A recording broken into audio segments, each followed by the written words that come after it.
Habang abala si Jericho sa pagsusulat para sa research paper, ay naramdaman niya nag-vibrate ang cellphone na nasa bulsa ng pantalon. Dahan-dahan niyang inilabas yon para matigil ang ingay. Kasalukuyan siyang nasa library. Bawal ang maingay at mahigpit na ipinagbabawal ang paggamit ng cellphone sa loob. Pasimple niyang binasa ang text messages mula sa kapatid. Tinatanong nito kung anong oras sila uuwi bukas. Hindi siya nag-abalang mag-reply at nagpatuloy sa ginagawa. Kailangan niyang matapos agad dahil gagawa pa siya ng ibang project ng mga kaklase niya. Isa yun sa sideline na ginagawa niya para kumita ng pera. Sa kanya nagpapagawa ng mga project at homework kapalit ay pera. Sa ganitong gawain, ay nasusuportahan niya ang mga pangangailangan sa pag-aaral. Bukod pa ron, ay nakakatulong siya sa ina at kapatid. Swerte na lang din dahil nakakuha siya ng scholarship sa university na pinapasukan. Makalipas ang halos 1 oras, ay natapos din si Jericho sa ginagawa. Agad niyang niligpit ang mga libro at binalik sa bookshelf. Nang makalabas sa library, ay tinawagan niyang kapatid niya. Hello kuya? Bukas agahan na lang natin ang uwi. Siguro mga 6 ng umaga. Matutulog ka ba sa dorm mamaya? Kapag Friday night, hindi ito natutulog sa dorm niya. Tumutugtog kasi ito sa banda kasama ang mga kaibigan. Madaling araw na kung matapos kaya nakikitulog ang kapatid sa kabanda nito. Huwag mo na akong hintayin. Tapos yung mga labahin natin, ligpitin mo na. Ligay mo na sa bag para bukas. Aalis na lang tayo pagdating ko. Okay, sige. Ingat ka kuya. Papasok na ako sa susunod kong klase. Gabi na nang nakauwi si Jericho sa dorm. Nagsaing siya at ininit ang biniling ulam. Nang maluto ang kanin, kumain na siya. Sobra na ang gutom niya dahil sa dami ng ginawa ng araw na yon.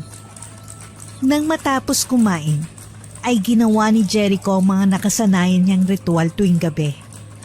Naligo at nagsuot ng damit pang tulog. Hawak ang cellphone na humiga siya sa kama. Tinext niya ang mga kaklase na nagpagawa ng research paper sa kanya. Sinabi niya na sa Monday na lang ng umaga iaabot ang ginawa. Nag-reply naman silang lahat ng okay. Nilapag niya ang cellphone sa gilid ng unan at tumitig sa kisame ng kwarto.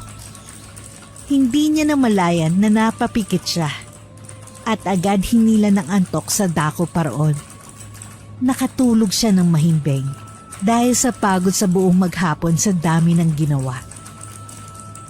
Kinabukasan, nagising si Jericho dahil nakarinig ng mga malalakas na kalampag mula sa kung saan. Pupungas-pungas na bumangon siya kahit nakapikit pa ang mga mata. Ano ka ba naman Jericho? Hindi ba sinabihan na kita kahapon? Sabi ko ligpitin mo na yung mga labahin para uuwi na lang tayo. Hanggang ngayon yung pa inaayos to. Pati mga pinagkainan mo dyan, hindi mo pa naligpit. Ako pa ba magliligpit yan para sa'yo? Iniipis na oh. Hindi ba turo sa atin ni nanay, pagkatapos kumain, ligpitin at hugasan kagad ang pinagkainan? Pagalit at inis na sigaw ni Ronald habang tinutupi ang mga maruruming damit nila at isa-isang nilalagay sa malaking bag.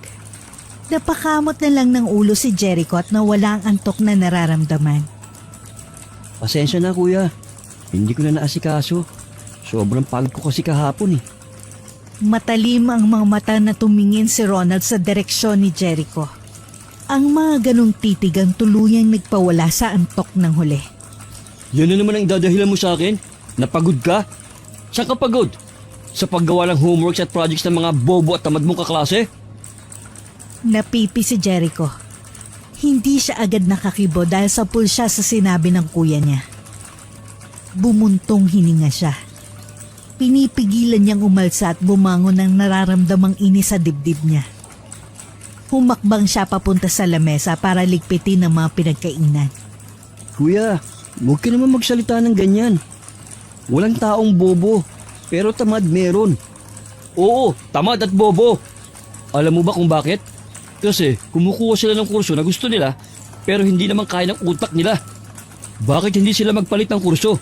Yung kaya lang ng mga utak nila. Ano, gagraduate sila nang walang masyadong alam? Doon na humulagpos ang pagtitimpi ni Jericho at ibinato ang basahan na hawak sa kapatid. Kung makapagsalita ka sa akin, parang alam mo ang lahat ah. Oo, sige, matalino tayo. Pero hindi ibig sabihin no, na pwede ka na magsalita ng ganyan sa mga kapwa mo. Hindi lahat ng tao pare-pareho. Kaya huwag kang umasta na alam mong lahat. Dahil pati ikaw may kahinaan din. Matalim na titig ang isinagot ni Ronald sa kapatid. Walang kibo na tinapos itong ginagawa at malakas na isinarang zipper ng bag. Tumayo ito at nagdadabog na naglakad. Bago tuluyang lumabas ng dorm ay nagsalita pa si Ronald. Kinukonsinti mo kasi sila eh. Kaya nasasanay sila na iasa sa iyong lahat. Kung talagang mahina ang utak nila, di sana tinutulungan nila ang mga sarili nila para matuto. Mag-aral sila mabuti. Tutuko nila kung saan sila mahina. Hindi yung magbabayad sila para gawin yun ng ibang tao para sa kanila. May utak tayo. Sila ang wala. May pera sila, tayo ay kapos. Pero gumagawa tayo ng paraan para magkapera. Hindi tayo umaasa sa ibang tao para mabuhay at makapag-aral. Kaya tigil mo na yung ginagawa mo. Oo, akala mo nakakatulong ka. Pero ang totoo, hindi. Matalino ka katulad ko. Kaya sana isipin mo mabuti lahat ng ginagawa mo. Nang mawala sa paningin ni Jericho ang kapatid ay kinuha niya ang basahan ng binato. Pinunasan niya ang lamesa at mabilis na hinugasan ng mga plato. Hindi na bago sa kanya ang palagian nilang pagtatalo. Madalas ay tungkol sa sideline niya ang bagay na pinagtatalunan nila. Kahit anong sabihin niya ay hindi siya kailanman mananalo sa kapatid. Kumukuha ng kursong law si Ronald kaya magaling sa anumang diskusyon. Ang tama ay nagiging mali at ang mali ay palaging tama. Napailing na lang si Jericho nang maalalang naging pagtatalo nila. Mabilis siyang pumasok sa banyo para maligo. Nang matapos ay mabilis din siya nagbihis. Habang nagsusuklay ay bumukas ang pinto ng dorm at pumasok si Ronald.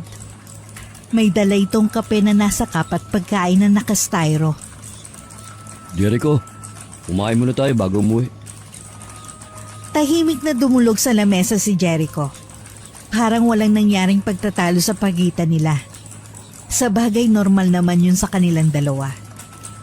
Pagkatapos magdasal ni Ronald ay tahimik na kumain ng dalawa.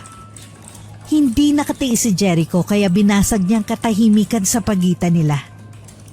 Kuya, sorry ha. At salamat dito sa almusal. Mamaya pag uwi natin, ako na lang maglalaban nito lahat. Tapos ikaw matulog ka na. Kasi alam ko wala ka pang tulog eh. Tutulungan na kita. Magkapatid tayo, hindi ba? Ang magkapatid, lagi nagtutulungan. Nang matapos kumain ay agad nang bumiyahe ang dalawa.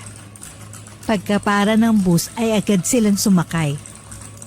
Pinagtulungan pa nilang iakyat ang malaking bag. Diyan nyo na lang ilagay sa tabi ng driver yung bag na dala nyo para hindi makabala sa ibang pasahero. Pumayag naman ang magkapatid saka naghanap ng mauupuan. Dahil maraming sakay kaya naman magkahiwalay ang naupuan nila. Nakaramdam ng inip si Jericho. Mahaba-haba ang biyahe nila kaya kinuha niyang cellphone at headset sa bag. Nagpatugtog siya at pumikit. Maya-maya huminto ang bus. Nadagdagan ng mga pasahero. Maraming sumakay at ang iba nakatayo na lang. Naagaw ng pansin ni Jericho ang may edad na babae na may kasamang maliit na bata. Inaalalay nito habang nakikipagsiksikan sa loob ng bus na yun. May awang humaplos sa puso niya kaya tumayo siya. Inalalayan niyang matanda at pinaupo sa mismong upuan na inalisan. Lola, dito na lang po kayo maupo kasama yung bata. Hirap na hirap maglakad ang matanda, mabuti na lang may kasama itong bata. Ngumiti ito sa kanya at dahan-dahan na upo. Ang bata ay nakatayo sa tabi ni Jericho. Inaalalayan niya dahil baka masubsob kapag pumreno ng bigla ang driver. Tinignan niya ang kapatid na nakaupo pa rin. Sumenyas yun sa kanya na nagbayad na raw ito sa konduktor. Eksaktong dumating ang konduktor sa pwesto nila at siningil ang matanda sa pamasahe. Kinuha nito ang wallet na nakasukbit sa lumang bag. Pagbukas ng wallet ay agad nitong inabot ang 20 pesos sa konduktor. Inang, kulang ho itong bayad nyo. Pati po bata, may bayad na rin. Tinupi ng konduktor ang 20 pesos sa dalawa, saka isinuksok sa pagitan ng mga daliri.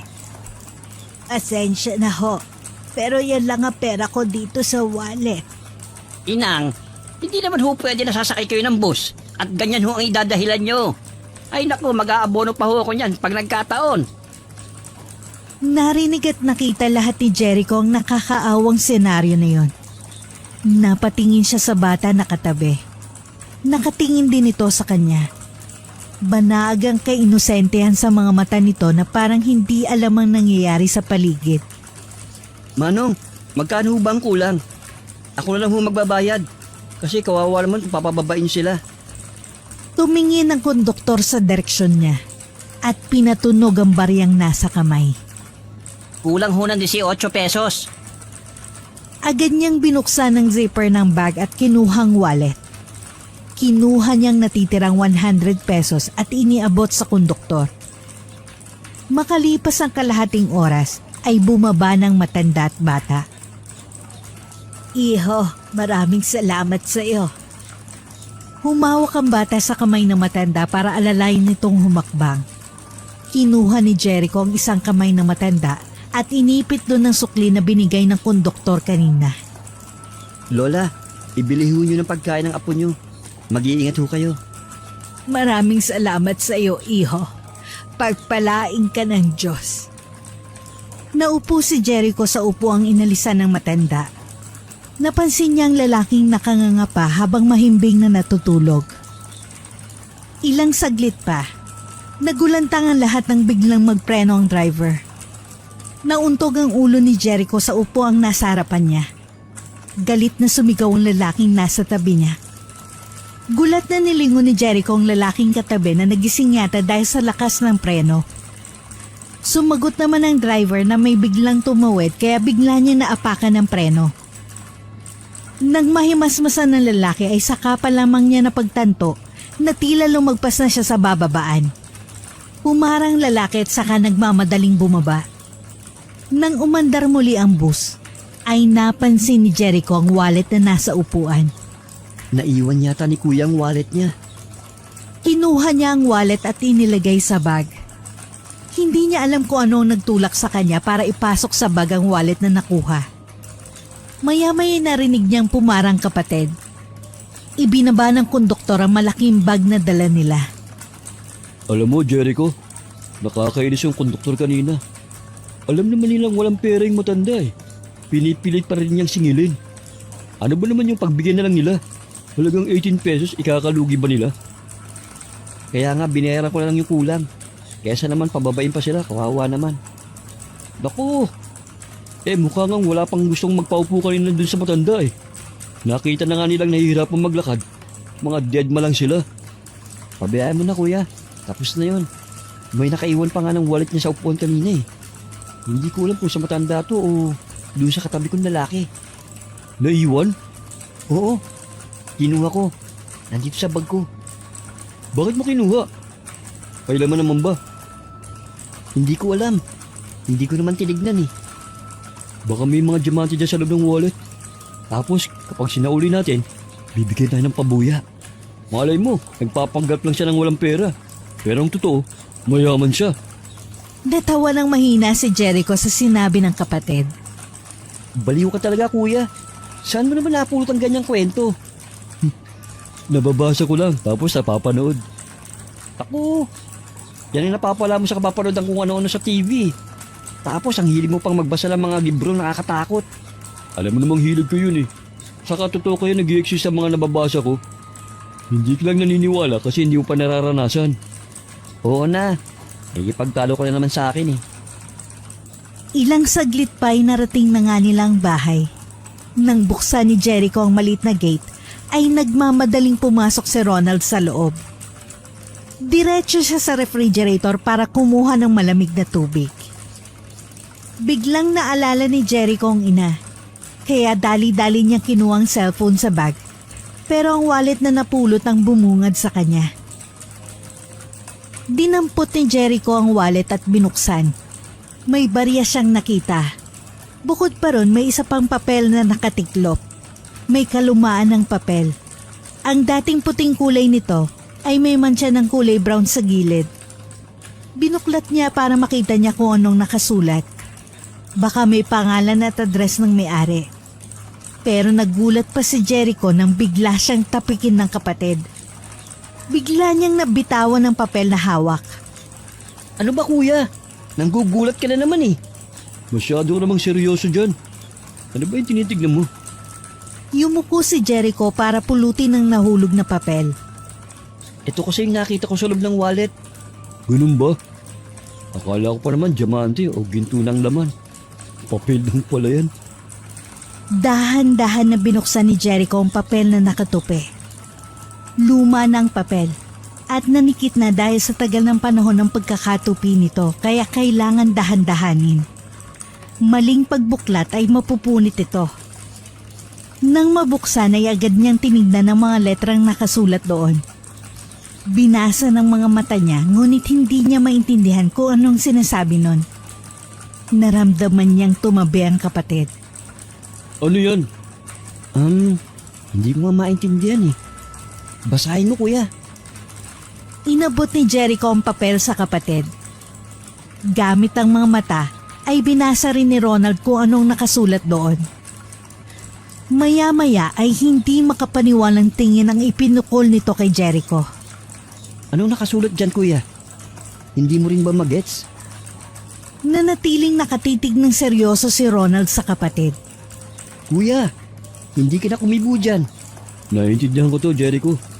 Mas mabuti pa. Itapon mo na tong papel na to. Pati yung wallet isama mo na rin. Kumunot ang noo ni Jericho. Nakaramdam siya ng pagtataka dahil biglang sumeryoso ang kapatid. Bakit ko itatapon? Sige nga, basahin mo kung talagang naiintindihan mo. Nagpakawala ng buntong hininga si Ronald saka muling binuklat ang papel. Binasa nitong nakasulat doon. Mataman namang nakikinig si Jericho. Ang totoo, parang musika yun sa pandinig niya. O ngayon naniniwala ka na? Oo, pero anong salita yan? Bakit ganyan? Latin yan. Paano mo naman nalamang Latin yan? Nakalimutan mo na ba? Nag-summer class ako, di ba last year? Nag-take ako ng foreign language elective. Oo nga pala. Malay ko ba na pinag-aralan mo rin yun? Huwag mo nang babasahin to. Itapon mo na. Bakit nga? Ano bang meron dyan? Ipaliwanag mo kasi sa akin para maintindihan ko. Ang kulit mo eh. Isa itong Latin spell. Isang pagbibigay-pugay sa satanismo. Sinasabi rito na magkakaroon ng lamay pagkatapos ng 13 araw. Asus! Naniniwala ka naman dito. Hindi totoo yan. Totoo yan. Totoo ang orasyon. Naku! Kapapanood mo yan ng TV at pagbabasa mo ng mga horror books. Hindi yan dahil sa panonood ko. Gumawa ko ng research dati tungkol dyan. Pero base sa mga libro na nabasa ko, totoo talaga yan. Ang orasyon ay maaaring gamitin ng kahit na sino. Madalas ginagamit ito ng mga albularyo para makapagbagaling sa mga may sakit na hindi kaya lunasan ng doktor. Sakit ay binibigay ng mga mangkukulam o nilalang na hindi nakikita. Ang mangkukulam na gumagamit ng orasyon para magbigay ng sumpa sa kanilang kaaway o kinaiingitan. Maraming mga taong gumagamit ng orasyon para magpakamatay o ialay at ihandog ang sarili nila sa demonyo upang magkaroon ng masaganang ani at pamumuhay ang kanilang maiiwang pamilya. Sa loob lang ng 13 araw ay magkakaroon ng katuparan ng lahat at doon mo mapapatunayan ang kapangyarihan ng orasyon. Mahalaga ang pagbabasa nito. Kailangan maayos para gumana ang kapangyarihan mo. Hindi na napigilan mapailing ni Jericho. Naisip niya na sa sobrang kahiligan ng kuya niya sa mga kababalaghan ay kung ano-ano nang tumanim sa isip nito. Kung talagang orasyon to, paano ka naman nakakasiguro dun? Tsaka, hindi kaya nagkamali ka lang ng basa? Sunod-sunod na umiling si Ronald. Tiniklop na ni Jericho ang papel at ibinalik na sa lumang wallet. Tara na, maglaban na tayo para matapos kagad. Marami pa akong tatapusin mamaya. Tumayo na si Jericho at isa-isang inilalabas ang maruruming damit mula sa bag. Sigurado ka ba kuya na tutulungan mo pa ako maglaba? Ako na lang kaya. Magpahinga ka na. Madali lang naman to eh. Dahil may washing machine naman tayo. Kaya nga tutulungan na kita para matapos kaagad tayo. Marami rin akong gagawin. Mamaya na ako matutulog kapag inaantok na ako. O sige, basta kapag hindi mo na kaya, matulog ka na. Pagkatapos maglaba, ay bumili ng lutong ulam sa labas si Ronald. Jericho, kumain muna tayo. Salamat kuya. Pero huwag mo ubusin yung pera mo ha. Mahirap na kapag nasa edad na ubusan tayo ng budget. Wala na rin kasi akong pera dito. Sa Monday pa ako magkakaroon. Sa Monday ka pa magkakapera kasi sa Monday pa sila magbabayad sa'yo. Tama ba ako? Huwag ka na kumontra. Kasi para sa atin din naman yung ginagawa ko eh. Hindi ba sabi mo magkapatid tayo? Kaya kailangan magtulungan tayo. Alam ko, naiinis lang ako. Kasi lahat na lang ng ipaggawa nila sa'yo, hindi mo tinatanggihan. Jericho, huwag mo masyadong sagarin. Dahil masama ang lahat ng sobra. Ganito na lang kuya. Promise, pagkatapos ng sem na ito, ititigil ko na ang ganong gawain. Basta ngayon pagbigyan mo muna ako. Oo na, sige na. Tara, kumain na tayo. Para sabay na tayo makapagpahinga. Habang kumakain ng dalawa'y tumunog ang cellphone ni Jericho. Nabasa niya ang pangalan ng ina sa screen kaya nagmamadaling sinagot niya yun. Hello anak, nandyan na ba kayo sa bahay ng kuya mo? Opo, Nay.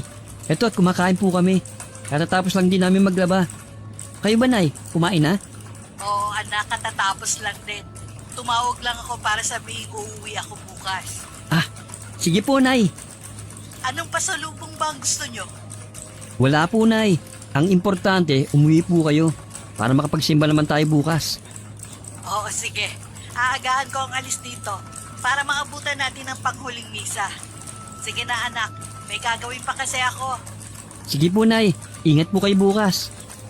Pagkalapag ni Jericho ng cellphone sa lamesa, ay agad siyang tinanong ni Ronald kung anong sinabi ng ina. Sinabi lang niya na uuwi siya bukas ng umaga. Sana sinabi mo na magdala ng pasalubong. Hindi na, kuya. Baka wala pang sahod si nanay. Saka alam mo naman, maliit lang ang sahod niya. Kapag nakagraduate ako, patitigilin ko na si nanay sa trabaho niya. Gusto ko nasa bahay na lang siya at nagpapahinga. Namulat sila sa hirap ng buhay kaya ganun na lang katindi ang pagsusumikap ni Jericho na makatapos sa pag-aaral. Mag-isa silang itinaguyod ng nanay nila simula nang mamatay ang tatay nila dahil sa sakit. Hindi sila nanghihingi ng kahit ano sa nanay nila dahil alam nila ang hirap ng trabaho nito. 5,000 kada buwan ang sinasahod nito at ang ibang gastusin nila inuutang nito sa amo. Kada sweldo'y kinakaltas ang iba rito, kaya maliit na lang ang natitira. Habang nagpapahinga at nakaupo sa kama, ay bumabagabag sa isip ni Jericho kung ano bang pwede niyang apply ang trabaho habang nag-aaral. Sa totoo lang ay napapagod na rin siyang gumawa ng homeworks at projects ng mga kaklase niya. Hindi yun alam ng mga professor nila at tiyak malalagot siya kapag nalaman ang iligal na ginagawa niya. Nakaramdam ng antok si Jericho kaya nahiga siya sa kama. Pagkalapat pa lang ng likod sa malambot na kutsyon, ay agad nakatulog ang lalaki. Hindi alam ni Jericho kung gaano siya katagal nakatulog. Naalimpungatan siya dahil nakarinig siya ng malakas na ngiyaw ng pusa. Pagdilat ng mata, ay nakita niyang pusang itim na nasa paanan. Teka, kaninong alagang pusa to? Wala naman kaming alagang pusa ah. Muning, nagugutom ka ba kaya ka maingay? Hindi ka ba pinapakain ng amo mo? Naupo siya sa kama at binuhat ang pusa. Mukha namang maamo at mabait ang pusa.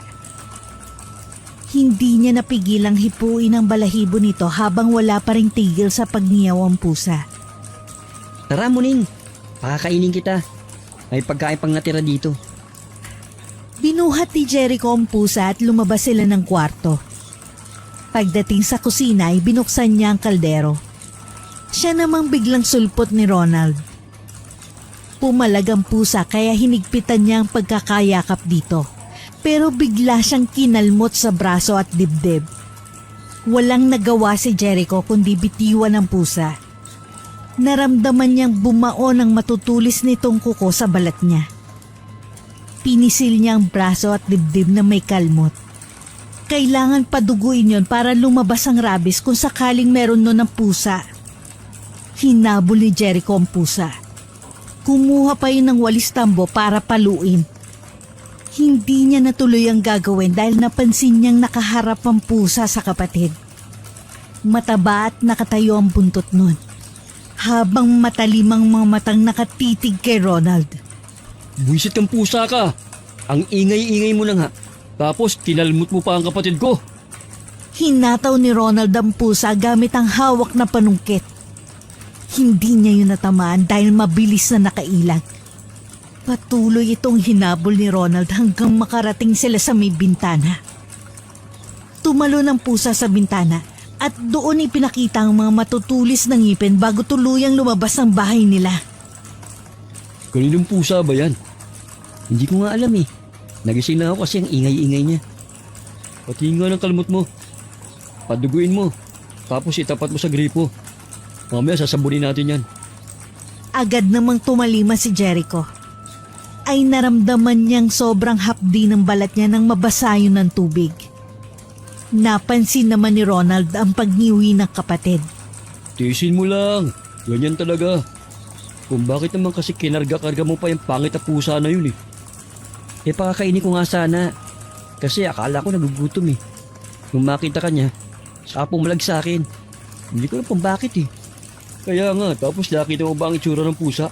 Parang handang lumaban sa akin. Kung hindi lang masamang pumatay ng hayop. Huwag mong gawin niya kuya. Kasabihan na matatanda na malas daw yan. Ang sabihin mo, ikaw ang minalas kasi kinalmot ka. Humalakhak si Ronald pagkasabi nun. Napatingin si Jericho sa kapatid. May kakaiba sa tawa nito. Hindi niya alam kung dinaraya lang siya ng pandinig pero medyo lumaki ang boses nito. Pero saglit lang yun. Dahil mabilis ding bumalik sa dati ang boses nito. Tumigil ito sa pagtawa at tumingin sa kanya. Bakit ganyan ka makatingin? Para kang natuklaw ng ahas dyan ah. Wala. Para kasing may narinig akong iba sa'yo eh. Narinig? Ano naman yun? Wala. Tumalikod si Ronald. Pagbalik nito ay may dala ng sabon panligo. Akin na yung braso mo. Gagamutin ko. Saan mo naman natutunan yan kuya? First aid ito para sa ganyan. Para mawala ang rabies ng kalmot yan. Nagtataka lang talaga ako eh. Saan kaya galing yung pusa na yun? Naku, tiyak na sa kapitbahay lang yun. Dumayo lang dito para makahingi ng pagkain. Nang simulan linisin ni Ronald ang braso ni Jericho ay hindi na siya umimik. Pagkatapos ay pinahiran nito ng alkohol ang sugat. Halos mamanhid sa hapdi ang braso at dibdib niya. Oh, ayan. Gagaling na yan. Hindi alam ni Jericho kung dinaraya lang siya ng paningin. Pagsulyap niya sa kapatid, ay nakangiti yun na parang demonyo. Sa sobrang gulat ay bigla niyang nahatak ang braso mula rito. Bigla naman napatingin si Ronald sa kapatid. Masakit pa ba? Bakit? Wala. Okay na ako. Salamat.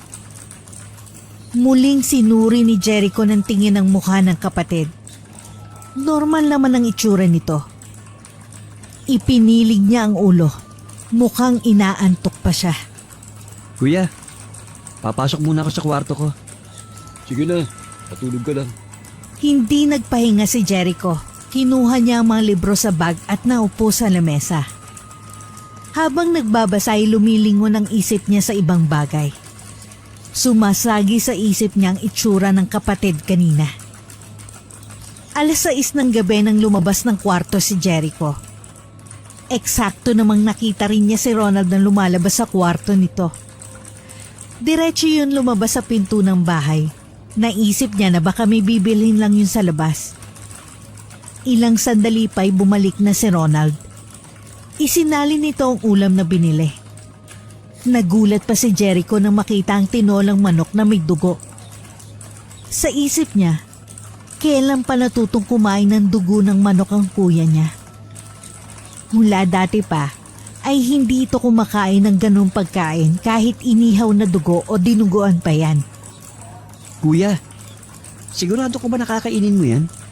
Nagsalita yun nang hindi tumitingin sa kanya. Oo, bakit ayaw mo ba? Kung ayaw mo, huwag kang kumain. Hindi naman sa ganun. Kasi hindi ka naman kumakain ng dugo? Nagtataka lang ako eh. Bakit ngayon gusto mo na yan? Yan ang gusto ko ngayon eh. Naupo si Ronald. Kumuha naman ng 2 plato at kanin si Jericho. Kuya, ako na ba magdadasal o ikaw na? Hindi na. Wala na magdarasal. Kumain na tayo. Doon na umangat ang tingin ni Jericho sa kapatid. Nag-iba ang tono ng boses nito na parang galit. Kuya, okay ka lang ba? May masakit ba sa'yo? Sinalat ni Jericho ang noo ng kapatid. Iritable namang iniwas nito ang sarili sa kanya. Malamig ang leeg nito at malamig din ang pawis. Okay lang ako. Kaya tara, kumain na tayo. Marami pa akong gagawin. Pinilit ni Jericho na huwag pansinin ang kakaibang inaasal nito. Hinawakan niyang kutsara at tahimik na kumain. Pasulyap-sulyap siya sa kapatid. Napansin din niya ang halos sunod-sunod na pagsubo nito ng pagkain. Kuya, hinay-hinay lang. At baka mabulunan ka. Hindi yun tuminag at patuloy pa rin sa pagsubo ng sunod-sunod. Tumayo si Jericho para kumuha ng tubig. Hindi siya masyadong makakain dahil namamangha siya sa kakaibang ikinikilos ng kapatid. Nasa malalim siyang pag-iisip nang biglang marinig ulit ang ngiyaw ng pusa. Napatigil sa pagkain si Ronald at nagsimulang lumikot ang mga mata. Nandiyan na naman yung pesteng pusa. Tumayo si Ronald at kinuha ang walis tambo. Hinanap niya kung saan nanggagaling ang ingay ng pusa. Pinapanood lang ni Jericho ang bawat galaw ng kapatid. Panay kasi ang silip nun sa ilalim ng upuan at mesa. Kapag pumasok ka pa rito, hindi ka na makakalabas ng buhay. Kakainin kita ng buo. Sisip-sipin ko ang mainit mong dugo mula sa ugat mo. Nagsimula ng kilabutan at tayuan ng balahibo si Jericho. Naramdaman niya ang biglang pagsulpot ng kilabot sa sistema niya. Bumuntong hininga siya para pakalmahin ang sarili. Kuya, wala naman dito yung pusa ah. Tapusin na natin tong pagkain natin. Tapos magpahinga na tayo. Bukas nandito na si nanay. Dapat tapusin natin yung mga ginagawa natin para may oras tayo sa kanya. Matalim nitong tinignan si Jericho. Nanlaki ang mga mata ng huli dahil biglang nag-iba ang kulay ng mata nito. Mapula-pula ang gilid ng talukap. Agad din itong binawi ang tingin sa kanya. Ibinalik nito ang walis at pabagsak na isinara ang pinto ng kwarto. Kinabukasan, nagising si Jericho sa katok na nagmumula sa labas ng bahay. Mabilis siyang bumangon at binuksan ang pinto. Bumungad sa kanya ang nakangiting ina. Magandang umaga, anak. Bakit diyan ka natulog? Napansin ni Aling Sally ang unan at kumot sa mahabang sofa. Mainit po kasi kagabi, Nay. Kaya dyan na lang po ako natulog. May dala kong pandesal at kesong puti. Kumain muna tayo bago magsimba. Gisingin mo ng kapatid mo. Nang katukin ni Jericho ang kwarto ng kapatid ay walang sumasagot mula sa loob. Ilang beses pa siyang kumatok, pero nananatiling tulog pa rin ang kuya niya. Idinikit niya ang tenga sa dingding. May naririnig siyang mahinang kaluskos sa loob. Muntik pa siyang masubsob nang biglang bumukas ang pinto. Kuya, gising ka na pala. Nandyan na si nanay. Pinapagising ka sa akin. Magsisimba daw tayo. Kaya maganda ka na. Tumiimangan yun nito pagkarinig sa sinabi niya. Hindi ako sasama. Kayo na lang. Muntik nang tumama ang pinto sa mukha ni Jericho dahil sa malakas na pagkakasara nun. Hindi siya agad nakakilos sa kinatatayuan.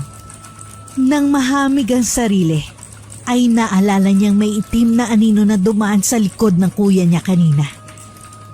Anak, wag mo nang pilitin ng kapatid mo kung ayaw. Baka masama ang pakiramdam niya. Maghapon nagkwentuhan na mag-ina. Madalang kasi sila magkita at magkausap kaya sinusulit nila ang buong isang araw na magkasama. Anak, hindi pa lumalabas ang kapatid mo mula pa kanina nang dumating tayo. Oo nga po, Nay. Pero kapag nakaramdam po ng gutom si Kuya, lalabas din yan. Katukay mo ang kapatid mo sa kwarto. Sunod-sunod na malakas na katok ang ginawa ni Jericho. Nang walang nagbubukas sa kanya, ay hinawakan niyang seradura. Hindi yun nakalak. May bumubulong sa kanya na buksan niya ang pinto at silipin ang kapatid sa loob. Dahan-dahan nga siyang sumilip. Maliwanag sa loob ng kwarto.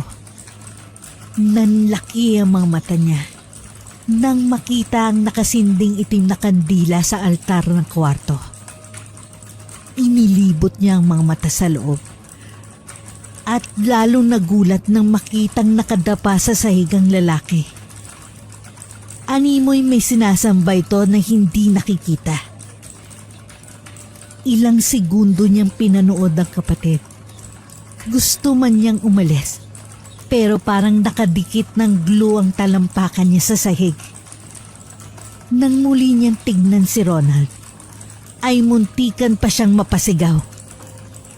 May itim na anino nakadapa rin sa tabi ng kuya niya. Ikinurap niya ang mga mata dahil baka ilusyon lang ang nakita. Pagdilat niya hindi na niya nakita ang dalawa roon. Napasigaw siya ng malakas nang biglang sumulpot ang mukha ng hinahanap sa hamba ng pinto. Anong ginagawa mo dyan? Kung makasigaw ka para kang kakatayin ah. Hoy, Jericho. Okay ka lang ba dyan? Para kang nakakita ng multo ah. Ikinaway pa ni Ronald ang isang palad sa mukha nito. Lumagpas naman ang tingin ni Jericho sa kapatid. Inilibot niya ang mga mata sa loob ng kwarto. Imposibleng biglang nawala ang itim na kandila sa altar. Tinabig niya ang kamay nito para makapasok siya sa loob. Bawat sulok ay ginalugad niya. Baka sakaling makita roon ang hinahanap. Lumapit siya sa altar. Ipinahid niya ang isang daliri roon. Wala ring tulos ng kandila. Jericho anak, okay ka lang ba? Opo, Nay. Para lang kasing may nakita akong kasama si Kuya rito kanina. Iniisip mo na may kasama ako rito? May nakikita ka ba na hindi ko nakikita? Wala. Namamalikmata lang siguro ako. Ronald, hindi ka ba nagugutom? Kanina ka pa nakakulong dito ah. Okay lang po ako, Nay. Mamaya po sasabay ako sa hapunan. Marami lang ho talaga akong ginagawa. O sige anak, hindi ka namin iistorbohin. Kapag nagutom ka, may pagkain kaming tinira sa'yo na nakatakip sa lamesa. Initin mo na lang ha. Bago umalis, ay tinapik ni Jericho ang balikat ng kapatid. Kuya, kung may problema ka, sabihin mo sa akin ha. Magkapatid tayo, hindi ba? Kung nahihirapan ka sa ginagawa mo, pwede kitang tulungan. Matamis na may halong lungkot ang ngiting pinakawala ni Ronald. Ayos lang ako. Huwag kang mag-alala.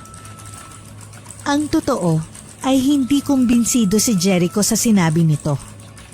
Ibang aurang nakikita niya sa kapatid. Kilala niya ito. Hindi yun malihim sa kanya. At prangka kung magsalita. Pero ngayon may nakikita siyang kakaibang takot at pangamba sa mga mata nito. Takot? Pangamba? Kanino ito natatakot at bakit? Alam niyang may bumabagabag sa kapatid. At yun ang pipilitin niyang alamin. Nang gabing yun ay sabay-sabay silang tatlong kumain. Pinapakiramdaman ni Jericho ang kapatid. Kagaya nung nakaraan, ay sunod-sunod na naman ang pagsubo nito ng pagkain. Anak, hinay-hinay lang sa pagkain, baka naman mabulunan ka. Hindi yun kumibo at nagpatuloy pa rin sa maganang pagkain. Lumingon si Jericho sa pinto ng kwarto. May naramdaman kasi siyang parang nagmamasid sa kanila mula roon. Nakaawang ng kaunti ang pinto, kaya medyo nasisilip niya ang loob. Dim light lang ang ilaw na nasa loob dahil lampshade lang ang nakabukas na ilaw. Nang may marinig siyang mahinang kaluskos ay bigla siyang napatingin doon. Anak, ano tinitignan mo dyan? Wala po, Nay. Panaka-naka pa rin siyang sumusulyap sa pinto ng kwarto. Maya-maya tumayo na si Ronald. Tapos na siyang kumain. Jericho, Nay, mauna na po ako magpahinga. Kasi bukas maga pa tayong gigising. Sige na anak, ligpitin mo na ang mga gamit mo para bukas wala kang makalimutan. Ako na magtutupi ng mga nilabhan nyo. Ako na rin na mag-aayos nun sa bag. Jericho, huwag mo akong i-istorbo yun ha. Pagkasabi nito ay agad nang tumalikod. Nasundan na lang niya ng tingin ng kapatid hanggang makapasok yun sa kwarto. Nagtataka pa rin siya sa kakaibang inaasal at ginagawin nito. Anong tinatago mo sa akin, kuya? Nararamdaman kong meron. Pero ano yun? Hindi ako namalikmata kanina. Alam kong totoong nakita ko. Pero sino ang nilalang na yun? Kinabukasan ay maagang nagising ang tatlo. Agad naligo ang dalawa dahil babiyahe pa sila pabalik sa dorm. Hindi na sila nakakain ng agahan dahil baka malig pa sila sa unang klase nila ng araw na yon. Lunes kaya naman pahirapan na naman ang biyahe at pagsakay ng bus. Habang nakatayo sa kanto, ay napansin ni Jericho na parang may mga matang nagmamasid sa kanila. Nang ilibot niya ang mga mata sa paligid, ay nakita niya ang matanda at bata na nakasakay niya noon sa bus. Ngumiti ang bata sa kanya at kinawayan siya. Nagpaalam siya saglit sa kapatid na may kakausapin lang. Nang makalapit siya sa maglola ay nagmano pa siya sa matanda. Magandang umaga po, Lola. Kumusta po kayo? Napansin niyang sa ibang direksyon nakatingin ng matanda. Sinundan niya yun at nakita niyang nakatitig ito sa kuya niya. Nasaan ang kapatid mo? Napaamang siya at kumunot ang noo dahil sa sinabi nito. Ano po, Lola? Nasaan ang kapatid mo? Yung kasama mo nung umuwi kayo nung Sabado. Yun po ang kapatid ko, Lola. Nasa kabila po siya. Ayun, oh. Itinuro niya ang kinatatayuan ng kapatid. Nag-iba ang itsura ng matanda. Naningkit ang mga mata nito sa pagkakatingin kay Ronald. Yung totoong kapatid mong tinutukoy ko, hindi yan. Ginapangan ng magkahalong kaba at pagtataka si Jericho. Kahit anong tingin ang gawin niya sa kapatid, ay mukha naman ito ang malinaw na nakikita niya. Ano pong ibig niyo sabihin, Lola? Sa Martes o Biyernes, pumunta kayo ng kapatid mo sa bahay ko. Pilitin mo siyang isama. Inuulit ko, isama mo siya. Bakit po, Lola? Ano pong meron? Hindi ka maniniwala kahit sabihin ko sa'yo. Pero hindi mo kapatid ang kasama mo. Kung gusto mo siyang bumalik sa dati at kung gusto mo pa siyang makasama, pumunta kayo sa bahay ko. Inilabutan siya sa sinabi ng matanda. Napalunok siya ng laway at lumingon sa direksyon na kinatatayuan ng kapatid. Nakatingin din yun sa kanila. Lola, anong oras po kami pupunta sa inyo? Gabi. Gabi kayo pumunta. Mga alas 7 o alas 8. Ito ang address ko. Kilala naman ako sa lugar namin. Kapag sumakay kayo ng tricycle, kung natatandaan mo pa yung kanto na binabaan ko malapit dito sa inyo, magpahatid ka sa bahay ko. Sabihin mo kay Lola Anita. Alam na ng mga tricycle driver yun. Sige po, Lola. Sabi niyo po sa akin, hindi ko po kapatid yung kasama ko. Kung ganun, sino po siya? Hindi ko muna sasabihin. Doon mo malalaman kapag pumunta kayo sa bahay. Ingatan mo ang kapatid mo. Lalong kinilabutan si Jericho sa sinabi ng matanda. Kung hindi yun ang kuya niya, sino palang taong kasama niya. Narinig niyang tinatawag siya ng kuya niya kaya nagpaalam na siya sa maglola. Habang nakaupo ang magkapatid sa bus ay hindi pa rin mapakali sa nalaman si Jericho. Napansin naman ni Ronald ang tila malalim na iniisip ng katabi. Mukhang malalim ang iniisip mo ah. Okay ka lang ba? Oo naman kuya. Okay lang ako. Iniwas niyang tingin sa kapatid. Pakiramdam kasi niya ay ibang mukha ang maaari niyang makita sa mukha nito. Hindi na nagawang magpalit pa ng uniform ni Jericho. Sa sobrang pagod ng buong araw na yun, pagdating pa lang niya sa dorm ay agad na siyang nahiga sa kama. Malakas na hilik ang naabutan ni Ronald. Pinilit niyang gisingin ng kapatid pero hindi man lang yun nag-intinding dumilat at bumangon. Hindi ka na ba sasabay sa akin kumain? Wala pa rin sagot mula kay Jericho. Para masarap ang tulog ng kapatid, ay dahan-dahan niyang inalis ang polo nito. Nang masiguro na maayos na ang kapatid, ay lumabas na siya ng kwarto nito. Nang sumunod na araw, naging abala muli sa eskwela si Jericho. Malapit na kasi ang exam nila kaya kailangan magsunog ng kilay. Gabi na naman nang makauwi siya sa dorm. Hindi na siya kumain at dumiretso ng nahiga sa kama. Pagod na pagod siya at mas gugustuhin na lang niya magpahinga kaysa kumain. Hindi alam ni Jericho kung gaano siya katagal na himbing matulog. Naramdaman lang niya na parang may kasama siya sa kwarto. Pagdilat ng mga mata niya ay nabungaran niya ang mukha ng kuya niya. Nagulat pa siya nang makita ang itsura nito na titig sa kanya. Kuya? Anong ginagawa mo rito? Nagising ba kita? Matulog ka lang ulit. Dito lang ako.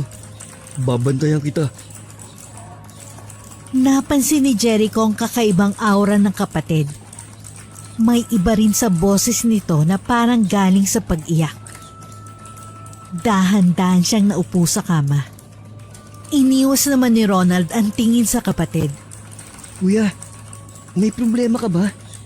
Napapansin ko kasi na parang may iba sa'yo eh. May nakaaway ka ba? Problema sa banda? Sunod-sunod na umiling si Ronald. Isininga pa niya ang sipon sa laylayan ng suot na damit. Hindi ako naniniwalang wala kuya. Bakit ka ba naglilihim sa akin? Hindi mo maiintindihan kapag sinabi ko sa'yo. Kahit nga ako hindi ko na rin maintindihan ang mga nangyayari. Kung hindi mo ipapaliwanag sa akin, hindi ko talaga maiintindihan. Ayoko lang na mag-alala ka pati si nanay. Mas mag-aalala kami kapag nakikita ka namin ganyan.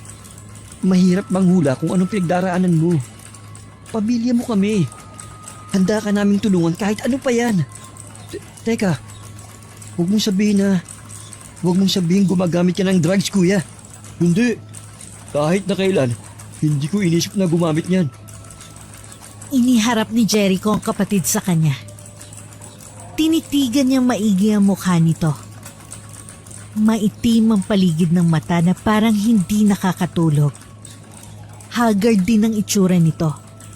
Kaya kahit sino mapagkakamalan na gumagamit ito ng bawal na gamot. Paano mo ipapaliwanag sa akin yung itsura mo, kuya? Madali lang naman sabihin na hindi ka gumagamit pero Hindi na ako nakakatulog dahil may ginagawa ako. Yun lang yun. Pumiksi si Ronald kaya nabitiwan siya ni Jericho.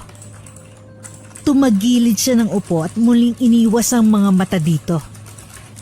handa akong makinig, kuya. Hihintayin ko ang kwento mo. Kahit abutin tayo ng umaga rito. Ilang minuto ang namayaning katahimikan sa dalawa. Maya-maya ay umimik na rin si Ronald. Alam kong hindi ka naniniwala sa mga usaping paranormal. Pero sige, sasabihin ko na sa'yo. Para kung may mangyari mang masama sa akin, at least alam mo ang dahilan. Ang totoo niyan, simula nang umuwi tayo sa bahay, hindi na ako nakatulog noon. Hanggang ngayon, natatakot akong pumikit at matulog. Ano ba nangyayari, kuya? Sino bang gumagambala sa'yo para hindi ka makatulog? Hindi ko alam kung sino siya. Basta sumasanib lang siya sa akin. Hindi ko alam kung paano. Basta nararamdaman kong nasa loob siya ng katawan ko, inokontrol niya ako. At wala akong magawa para pigilan ang bawat iutos niya. Mas pinipili kong magkulong sa kwarto. Dahil natatakot ako na baka kung anong iutos niya kapag kasama ko kayo ni nanay. Wala akong magagawa kapag nagkataon. Hindi ko kayang kontrolin ang emosyon ko. Doon na kinumutan ng matinding takot si Jericho. Naniniwala siya sa kapatid. Patunay ang nakita niyang kasama nito noon sa kwarto nito. Dito muna ako mag-i-stay. Nandun siya sa kwarto. Ayokong pumasok doon. Dahil anytime, sasalib na naman siya sa akin. Anong itsura niya, kuya? Lalaki. Magkahalong pula at itim ang balat niya. Nakakatakot ang itsura niya. Kaya hindi ko alam kung demonyo, elemento o lamang lupa siya. Ang alam ko lang, kukunin niya ako. Yun ang madalas niyang sabihin sa akin. Kaya ayoko matulog. Martis ngayon, kaya malakas ang kapangyarihan niya. Baka nga naririnig niya pa tayo ngayon eh. Tsak nakabantay lang yun. Natatakot ako, Jericho. Naging hysterical na si Ronald. Nanlalaki ang mga mata nito habang malilikot ang mga matang tumitingin sa kabuuan ng kwarto. Biglang may pumitik sa sentido ni Jericho. Parang may bumubulong sa kanya na araw pala ng Martes ngayon. Naalala rin niya ang habilin ng matanda sa kanya. Nang tingnan niya ang oras, 10:00 na ng gabi. Iniisip niya na baka pwede pa silang pumunta sa bahay ng matanda. Matagal pa ang Biyernes. Kung hindi sila magpapagamot ngayon, marami pang pwedeng mangyari sa mga susunod na araw. Mabilis na nagdesisyon si Jericho. Tumayo siya at hinilang kapatid. Tinapunan siya ni Ronald nang nagtatanong na tingin. Kuya, sumama ka sa akin. May pupuntahan tayo. Siyang makakatulong sa atin. Saan tayo pupunta? Gabi na. Delikado na lumabas. Basta sumama ka sa akin. Magtiwala ka lang. Matutulungan niya tayo, lalo na ikaw. Nasa itsura ni Ronald ang pag-aalangan. Kuya, manalig ka. Kailangan mawala yung sumasanib sa'yo. Hindi pwede na tumira siya sa katawan mo. Naintindihan mo ba ako? Kaya kailangan mong lumaban. Nararamdaman ko na siya ngayon. Tumingin si Jericho sa paligid. Nararamdaman niyang tumatayo ang balahibo niya sa batok. Ipinilig niya ang ulo niya at mabilis na hinila palabas ng bahay si Ronald. Iniisip niyang kaligtasan nilang dalawa. Naghihintay ng masasakyan ng dalawa. Napansin nila na marami pang tao sa labas. Malamig ang simoy ng hangin. Naramdaman din ni Jericho na malamig ang palad ng kapatid. Kuya, nilalamig ka ba? Paglingon ni Jericho sa kapatid ay nakayuko yun. Natatakpan ng mahabang buhok nito ang mukha kaya hindi niya maaninag ang itsura nito. Bibitiwan na sana niya ang kamay ng kapatid. Pero biglang humigpit ang pagkakahawak nito sa kamay niya. Nakaramdam ng kaba si Jericho. Dahil habang tumatagal, ay pahigpit ng pahigpit ang pagpisil nito sa palad niya. Anumang oras ay baka mapilipit yun. Kuya, okay ka lang ba? Dahan-dahan nitong itinaas ang ulo. Tumingin ito sa direksyon ni Jericho. Kasabay ng pagpihit ng leeg nito. Natakot siya sa nakita lalo na nang magtama ang mga mata nila. Mapula yun at matalim na nakatitig sa kanya. Saan mo ko dadalhin? Nagulat si Jericho nang pahampas bitiwan ng kamay niya. Hindi agad siya nakakibo at nanatiling nakatitig sa kapatid niya. Hindi ako sasama sa'yo.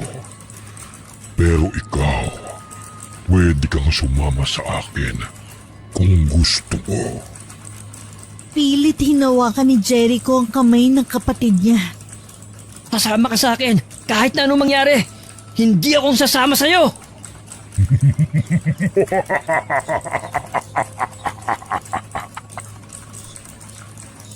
Humalakhak na malakas si Ronald. Dumagundong ang boses nito sa paligid. Gusto himang matakot ni Jericho. Iniisip niya na hindi siya pwedeng panghinaan ng loob dahil buhay ng kapatid niyang nakataya. Maya-maya, natigil sa paghalakhak si Ronald. Nang makita niya na may bus na paparating, ay bigla niyang hinawakan ng kamay ni Jericho. Mabilis ang naging pangyayari. Nablangko si Jericho. Ang tanging narinig niya ay malakas na busina. Malakas na sagitsit ng gulong at malakas na sigawan ng mga tao sa paligid nila. Biglang dumilat si Jericho nang marinig ang boses na yun. Nabungaran niya ang nag-aalalang mukha ng lalaking na nakatingin sa kanila. Agad bumangon si Jericho at tinignan ng katabi. Tinulungan ng bus driver na makatayo si Jericho habang nakahandusay naman sa kalsada si Ronald. Nagpumilit pa ang driver na dalhin nila sa ospital si Ronald. Tiningnan nga ni Jericho ang bus at kung saan sila nakahiga. Halos 1 pulgadang layo nun. Manong, tulungan niyo na lang po ako sa kapatid ko. Hindi po natin kailangang dalhin sa ospital. May tao po kaming kailangang puntahan ngayon. Eksakto namang may dumaang taxi kaya pinara yun agad ni Jericho. Manong, tulungan niyo na lang po akong buhatin ang kuya ko para maisakay siya sa taxi. Sumunod naman ang bus driver. Nang maisakay nila sa taxi ang wala pa ring malay na si Ronald, ay sinabi niya ang address kung saan sila dadalhin. Maya-maya biglang gumalaw si Ronald, naging alerto naman si Jericho. Manong, pakibilisan po ang pagdadrive. Nang tuluyang magising si Ronald, ay humahalakhak na naman ito. Walang sabi-sabi na inagaw niyang manibela sa driver. Sama-sama tayong mamamatay lahat. Nagpa-ekis-ekis ang takbo ng taxi. Pinipigilan naman ni Jericho ang kapatid at pilit na pinapaupo sa tabi.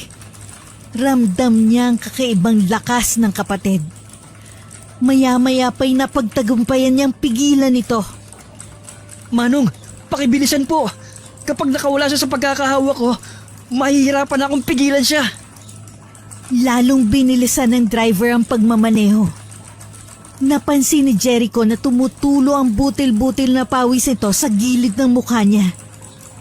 Malamig ang aircon sa loob ng taxi. Ngunit pinagpapawisan nito dahil sa mga nakikita at naririnig. Hindi nagtagal ay nakarating sila sa bahay ni Lola Anita. Ang problema na nga lang ay kung paano madadala si Ronald sa loob ng bahay ng matanda. Parang alam ng matanda na darating sila sa oras na yon. Lumabas ito ng bahay niya. Naabutan ng matanda na nakikipambuno ang dalawa kay Ronald. Idinikit niya yon sa noo ng lalaki habang bumubulong ng orasyon. Ilang sandali pa'y biglang napapikit si Ronald at napasandal sa upuan. Buhatin niyo na siya sa loob, dalian niyo! Tumalima naman ang dalawa at pinagtulungang buhatin si Ronald. Pagdating sa loob ng bahay, ay hiniga nila sa mahabang upuan na gawa sa kawayan ng lalaki. Pagod naman ang dalawa. Ano bang nangyari dyan sa kapatid mo, iho? Hindi ko rin po alam, Manong. Si Lola po nakakalam sa kalagayan niya. Sana naman ayos lang siya. Magiging maayos din siya. Akong bahala sa kanya. Inaayos ni Aling Anita ang mga gagamitin niya sa panggagamot. Katulong niya ang apo niya. Habang nakaupo si Jericho ay tinitignan niyang wala pa ring malay na kapatid. Akma niyang hahawakan ng lalaki nang biglang magsalita si Lola Anita. Huwag mo siyang hawakan! Iba ang nasa katawan niya ngayon. Malakas ang sumanib sa kanya. Isa ang demonyo. Iwasan niyong tumingin sa mga mata niya. Nang matapos sa ginagawa ay nagsimula ng matanda sa gagawing panggagamot. Idinikit ni Lola Anita ang dulo ng krus sa hawak nito sa hinliliit na daliri sa kamay ni Ronald. Sumigaw yon ng malakas at dahan-dahan lumaylay ang ulo nito habang nakapikit pa rin. Napansin nila Jericho at Mang Boy ang mga iba't ibang klase ng santo na naroon sa altar. Sa pinakagitna ay ang itim na poong Nazareno na may mga nakasabit sa leeg na itim na rosaryo. Natigil ang dalawa sa pagmamasid nang biglang lumabas mula sa kung saan ang batang apo ng matanda. May dala yung uling na umuusok. Nang itapat yun na matanda kay Ronald, ay napansin nilang gumalaw ng bahagya ang lalaki. Ilang sandali pa'y nagmulat na yun ng mga mata. Idinikit ni Lola ang dalawang daliri sa noo ni Ronald habang umuusal ng panalangin. Ang matalim na titig ng lalaki ay unti-unting nagbago. Kasabay ng pagpikit ng mga mata nito ay ang pagkatumba nito sa kinauupuan. Sinalo ng malamig na sahig ang katawang lupa nito. Hindi makapaniwala si Jericho sa nakikita. Totoo pala ang ganong klase ng panggagamot. Akala niya ay haka-haka at kwentong bayan lang para takutin ang iba sa ganitong kwento. Na gumagawa lang ng kwento ang matatanda para makapanakot. Ngayon ay nasa ganito na silang sitwasyon at naniniwala na siya. Paanong babagsak ang kuya niya? Ngayong nakapatong lang naman ang dalawang daliri ni Lola Anita sa noo nito. Hindi ito tinulak para bumagsak. Hindi nakatiis si Jericho. Kaya akma niyang lalapitan ng kapatid para buhatin sana. Pero mabilis siyang pinigilan ng matanda. Pigilan mong maawa sa kapatid mo. Kung gusto mo siya magamot at gumaling, hayaan mo lang ako. Alam ko ang ginagawa ko. Hindi yan ang kapatid mo, kundi ang demonyo na pilit na kinukuhang katawang lupa niya ang nasa loob niyan. Magdasal ka. Manalig ka. Paniwala ka na magiging maayos ang lahat. Huwag ka mag-isip ng mga masasamang bagay dahil tinutulungan mo lang ang demonyo na maging malakas. Nababasa kong naiisip at nararamdaman mo. Kaya kailangan magdasal ka. Isa puso at isa isip mo. Makakatulong yan para makabalik ang kapatid mo. Lumuhod ang matanda. Tinusok ng daliri nito ang sikmura ni Ronald.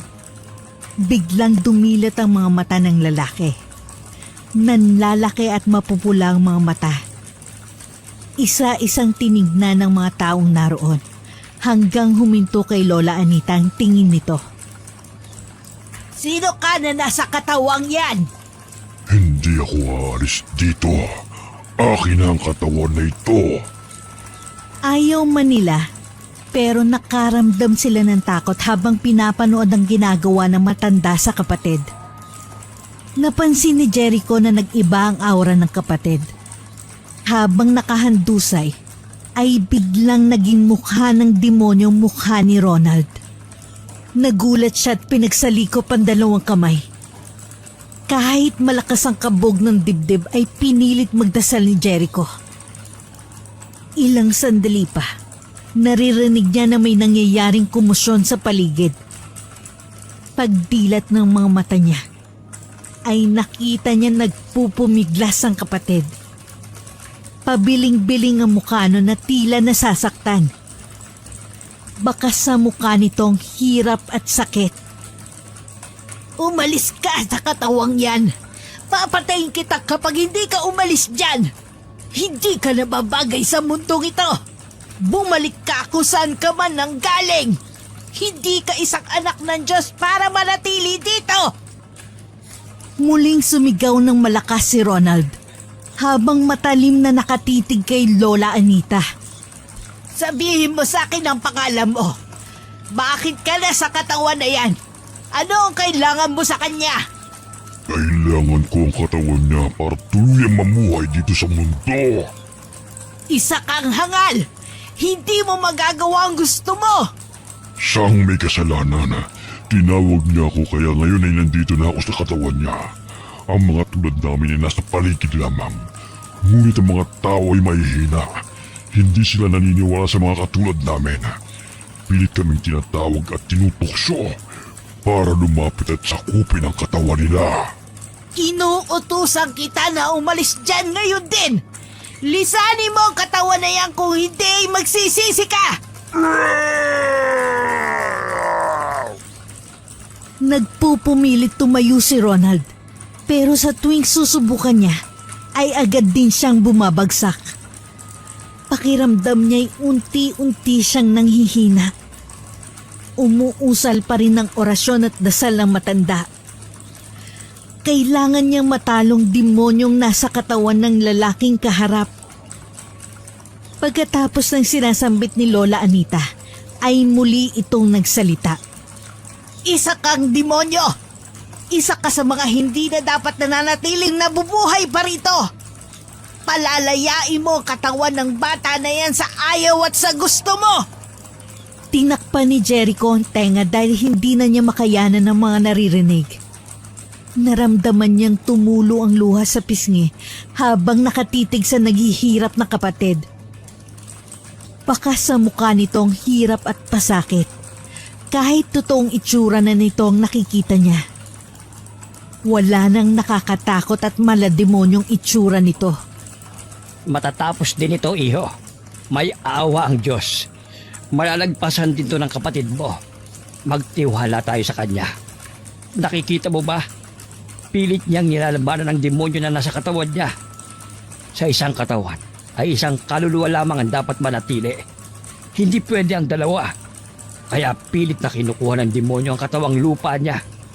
Kung mahina ang pananalig at pananampalataya ng kapatid mo, ay nung una pa lamang ay nagtagumpay na sana ang demonyo sa gusto niya. Ngunit malakas siya. Patuloy siyang lumalaban para makabalik siya. Bukod kay Lola Anita, ay ang kapatid mo lamang din ang mismong makakatulong sa sarili niya. Naramdaman ni Jericho ang paghimas ni Mang Boy sa likod niya. Hinawakan din ng bata ang kamay niya na parang sinasabi na tamang sinabi ng matanda sa kanya. Nagpagaan sa pakiramdam niyang nakitang ngiti sa labi ng bata. Ako si Crassus, ang tinawag niya mula sa kailaliman ng lupa. Ang dapat na manatili sa katawan na ito ay walang iba kundi ako lamang. Butil-butil ang pawis sa mukha ni Ronald. Hindi na masyadong mapula ang mga mata nito kagaya kanina. Ang boses nito ay hindi na masyadong mabalasik. Nakapikit pa rin si Lola Anita habang nakaipit sa pagitan ng daliri ng lalaking itim na rosaryo. Pagkatapos ng huling orasyon na inuusal nito, ay unti-unting lumalapat ang katawan ni Ronald sa sahig. Humina rin ang boses nito sa pagsigaw hanggang tuluyang tumigil. Nakapikit na rin ang mga mata at kung titignan para na yung walang buhay. Hindi man lang ito kumikilos. Tapos na! Iwasan niyo lang tumingin sa kanya para wag malipat ang sanib ng demonyo sa isa man sa inyo. Pumikit silang lahat sa utos na rin ng matanda. Ilang minuto pa'y pinadilat na rin sila. Sino ka na nasa katawan na yan? Gumalaw ng bahagya si Ronald. Dumilat din siya ng konti saka nagsalita. Pagsalita ka! Sino ka na nasa katawan na yan? Ako si Ronald. Sinong Ronald? Sabihin mo ang buong pangalan mo. Ronald Forbes. Pagkasabi biglang lumaylay ang ulo nito at nawala ng malay tao. Agad naman dinaluhan ni Jericho ang kapatid. Pagpahingahin muna natin siya. Napagod din siyang makipaglaban sa demonyong sumanib sa kanya. Mamaya kapag nagising na siya, maayos na ang lagay niya. Hindi nakaligtas sa paningin ni Jericho ang kulay abo ng usok na lumabas sa bintana ng bahay ng matanda. Nang magising si Ronald, ay inangat ng matanda ang ulo nito para painumin ng tubig na galing sa boteng hawak nito. Hinilot din ng matanda ang noo, sintido at ulo nito. Ano pong ginagawa ko rito? Bigla itong bumangon at nilibot ang mga mata sa paligid. May pagtataka sa mata at mukha nito. Kinapa ang sarili, saka bumaling ang tingin nito sa matanda. Ano pong ginagawa ko rito? Ano pong nangyari sa akin? Kuya, ikaw na ba talaga yan? Nakabalik ka na? Hindi napigilang maluha ni Jericho sa kamahigpit na niyakap ang kapatid. Kahit nagtataka si Ronald, ay gumanti rin siya ng yakap dito. Bakit? Nawala ba ako? Hindi ko maintindihan, Jericho. Hindi na niya alam ang nangyari, iho. Normal yan sa mga taong biktima ng sanib. Kahit nagamot na sila at wala nang sumanib, ay hindi na nila ito kailanman maaalala. Mas maganda na hindi na niya alam ang nangyari para wag na niyang isipin pa at baka matawag na naman niyang presensya noon. Marami pong salamat, Lola. Iniligtas niyo po ang kapatid ko. Walang anuman, iho. Magpasalamat ka rin sa kapatid mo dahil hindi siya nagpatalo sa kampo ng Diablo. Nang subukang tumayo ni Ronald ay naramdaman niya ang panginginig ng tuhod at binti. Kaya inalalayan ni Jericho ang kapatid. Mahina pa ang katawang lupa niya kaya mas magandang dito na muna kayo magpahinga ngayong gabi. Bukas na kayo umuwi. Hindi po ba nakakahiya? Walang nakakahiya. Teka, gusto niyo bang kumain? Nakakayaman po pero medyo nagugutom na nga po ako. Sige, teka lang at ipaghahanda ko kayo ng makakain. Lola, itatanong ko lang po sana kung ano po yung pinainom niyo sa kanya kanina. Ito ay agua bendita. Pinapainom ito sa isang taong pagkatapos mawala ang sanib sa kanya para muling malinis ang katawang lupa niya na saglit pinamahayan ng masamang elemento. Maraming salamat po talaga, Lola. Nangyari po yan simula nang basahin ni Kuya ang spell na nakuha namin sa wallet. Pwede ko ba yung makita? Naiwan po yata namin sa bahay. Mas magandang itapon niyo na kung ano man ang napulot niyo na yon para walang makakuhang iba. Baka maulit na naman ang nangyari sa kuya mo. Mawalang galag na pero magpapaalam na sana ako na uuwi na. Kukunin ko na sana yung bayad nyo. Malalim na kasing gabi, baka hinahanap at nag-aalala ng asawa ko sa akin. Ay, naku po Manong. Sorry, nakalimutan kitang bayaran kanina. Ayos lang. Sana maging maayos na ang kapatid mo. Maraming salamat din po sa tulong niyo sa amin, Mang Boy. Ingat po kayo sa pag-uwi niyo. Nang gabing yun, ay takang-taka pa rin si Ronald kung bakit naroon sila sa bahay ni Lola Anita. Sa isip ni Jericho ay saka na lamang niya ikukwento sa kapatid kung ano nangyari rito. Ang importante ay magaling na ito at babalik na sa normal ang buhay nila. Magkatabi sila nakahiga. Maya-maya pa'y narinig ni Jericho ang mahinang hilik ng kapatid. Bago matulog ay nagdasal pa siya ng taimtim, saka yumakap sa kapatid. Nasilip ng matanda ang payapang natutulog na magkapatid. Saka siya pumasok sa kwarto para magpahinga na.